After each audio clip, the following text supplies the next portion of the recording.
Ready. संवैधानिक दृष्टि से जो उपराष्ट्रपति का पद है वह राष्ट्रपति के पद के बाद दूसरे क्रम पे आता है।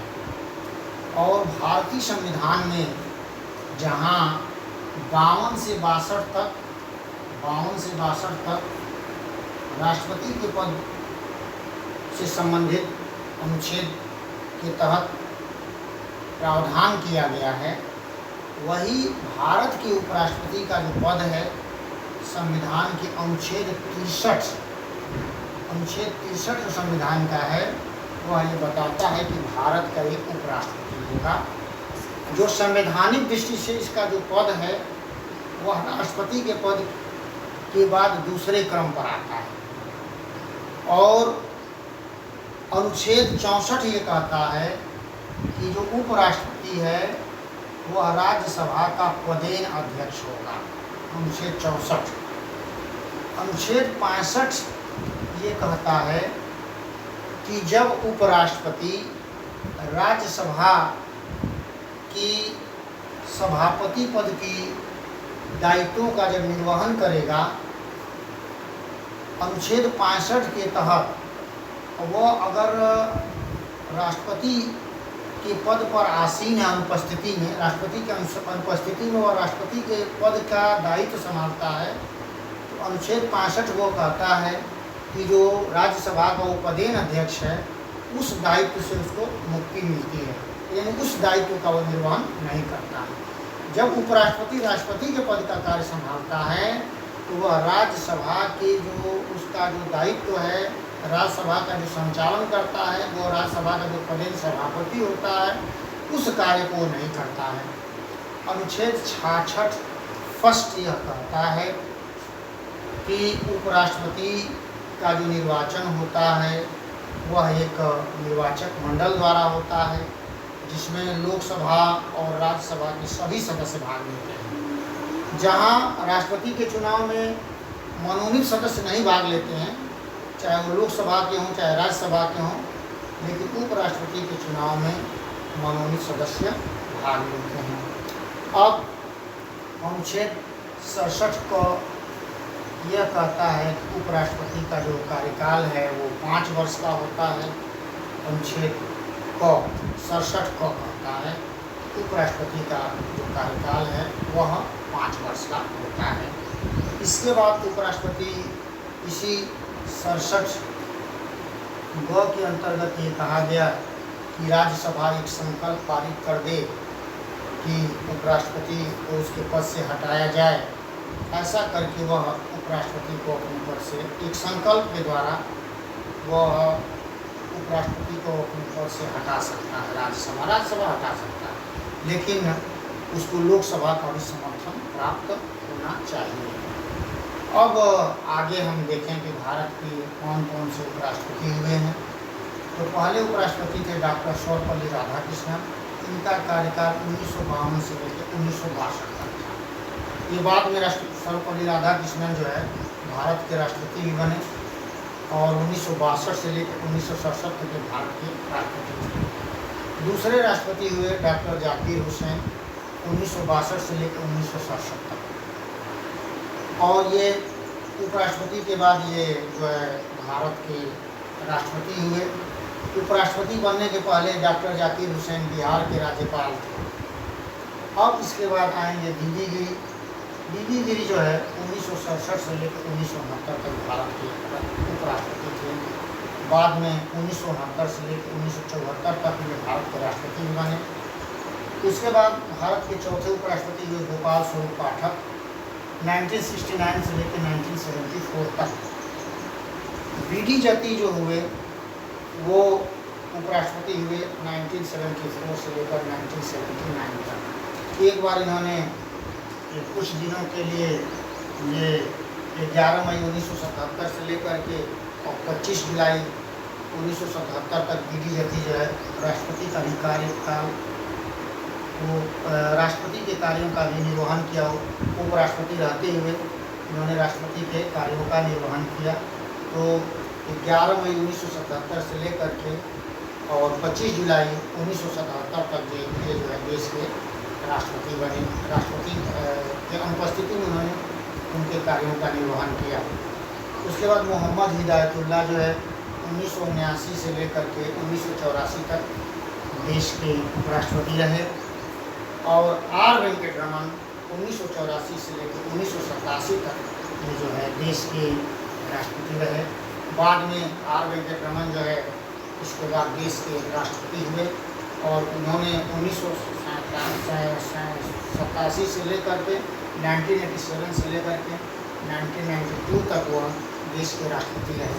उसके बाद एक जो ये 8वें क्रम पर जो उपराष्ट्रपति भारत के हुए उनका नाम था शंकर दयाल शर्मा। तो शंकर दयाल शर्मा का जो कार्यकाल था, ये 8वें क्रम पर शंकर दयाल शर्मा आते हैं। शंकर दयाल शर्मा का जो कार्यकाल था, शंकर दयाल शर्मा भारत के जो उपराष्ट्रपति हुए 1987 से लेकर 1992 तक। बाद में ये भारत के राष्ट्रपति हुए और अपने निर्वाचन में उन्होंने प्रोफेसर जीजी स्वेल को हराया। वो उस समय कांग्रेस की सरकार थी और संयुक्त मोर्चा के प्रत्याशी के रूप में प्रोफेसर जीजी स्वेल थे, जिसको भारतीय जनता पार्टी ने भी समर्थन दिया था, और उसको प्रोफेसर जीजी स्वेल को हरा करके ये देश के राष्ट्रपति बने थे। तो उपराष्ट्रपति के बाद ये देश के राष्ट्रपति बने थे। एक और इसके बाद उपराष्ट्रपति हुए के.आर. नारायणन। के.आर. नारायणन भी उपराष्ट्रपति के बाद राष्ट्रपति हुए। 1992 से लेकर 1997 तक देश के उपराष्ट्रपति थे, और बाद में 97 से लेकर 2002 तक देश के राष्ट्रपति रहे। अब इसके बाद 1997 से लेकर और 2002 तक, तो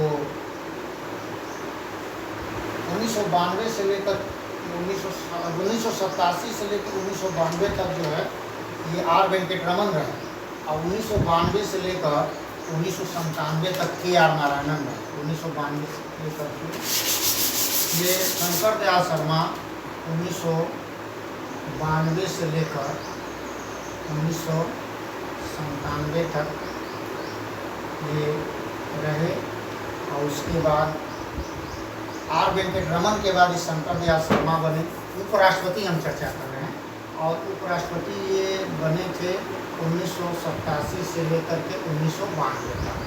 उसके बाद के.आर. नारायणन बने 92 से लेकर के 1997, और के.आर. नारायणन के बाद जो उपराष्ट्रपति बने उस समय उनका नाम था, ये के.आर. नारायणन के बाद जो उपराष्ट्रपति बने उनका नाम था भैरव सिंह शेखावत, नहीं कृष्णकांत उनका नाम था, उनका नाम कृष्णकांत था।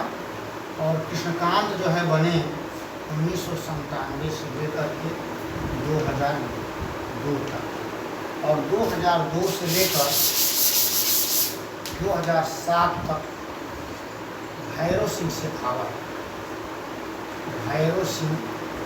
शेखावत ये राजस्थान के मुख्यमंत्री भी थे, और ये 2002 से लेकर 2007 तक ये देश के उपराष्ट्रपति थे।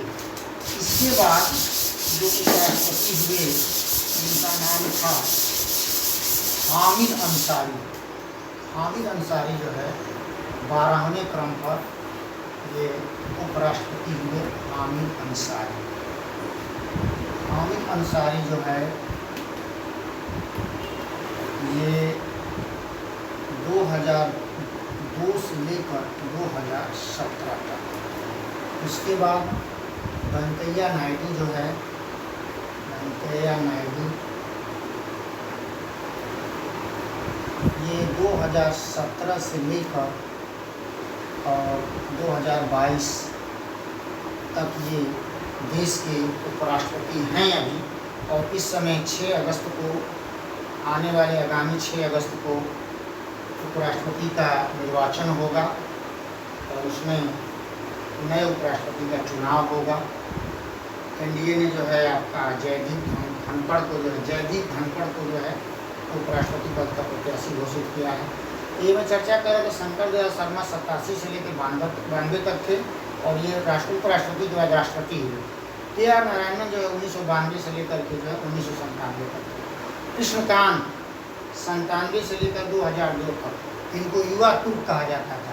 कृष्णकांत को और चंद्रशेखर और मोहन धारिया इन तीनों को युवा तुर्क कहा जाता था। उसके बाद राजस्थान के जो पूर्व मुख्यमंत्री थे 2002 से लेकर 2007 तक उपराष्ट्रपति थे, और उसके बाद हामिद अंसारी बने 2007 से लेकर 2017 तक, और इसके बाद वेंकैया नायडू। तो ये थे उपराष्ट्रपति का निर्वाचन। बताया है कि वो जब राष्ट्रपति जो है उपराष्ट्रपति राष्ट्रपति का कार्य करता है तो अनुच्छेद 97 के तहत उसको जो है वेतन और भत्ता नहीं मिलता है। उपराष्ट्रपति का भत्ता नहीं मिलता है और राष्ट्रपति का ही वो भत्ता प्राप्त करता है। उपराष्ट्रपति को उपराष्ट्रपति के कार्य के लिए वेतन नहीं मिलता है। उपराष्ट्रपति को राज्यसभा के संचालन के लिए उसको वेतन मिलता है, और जब वह उपराष्ट्रपति राष्ट्रपति का कार्य संभालने लगता है तो वैसे ही वो राष्ट्रपति के दायित्व का पालन करेगा, तो राज्यसभा का पदेन अध्यक्ष से वो मुक्त हो जाता है उस समय के लिए। तो इसलिए इस संविधान में व्यवस्था दिया गया कि उपराष्ट्रपति को अपने पद के लिए उसको 1 रुपया भी नहीं मिलेगा। वह जब वह राज्यसभा का संचालन करेगा, क्योंकि वो राज्यसभा का पदेन अध्यक्ष होता है, तो राज्यसभा को वो संचालन करता है, उसके बदले में उसको मतलब कि वेतन और भत्ते प्राप्त होते हैं। वर्तमान में राष्ट्रपति का जो वेतन है 5 लाख रुपया है, और उपराष्ट्रपति का वेतन जो है 4 लाख रुपया है। तो ये मैंने जानकारी दिया कि अनुच्छेद 97 ये कहता है कि जब उपराष्ट्रपति राष्ट्रपति के कार्यों का संचालन करता है तो उसे उपराष्ट्रपति के रूप में वेतन और भत्ता प्राप्त नहीं होता है, जो भी सुख सुविधा उसको मिलेगी राष्ट्रपति के तौर पर। ये मेरा वीडियो ये मैंने डाला है। आगामी प्रतियोगी परीक्षाओं के दृष्टि से ये महत्वपूर्ण है और इस पर ध्यान देने की आवश्यकता है।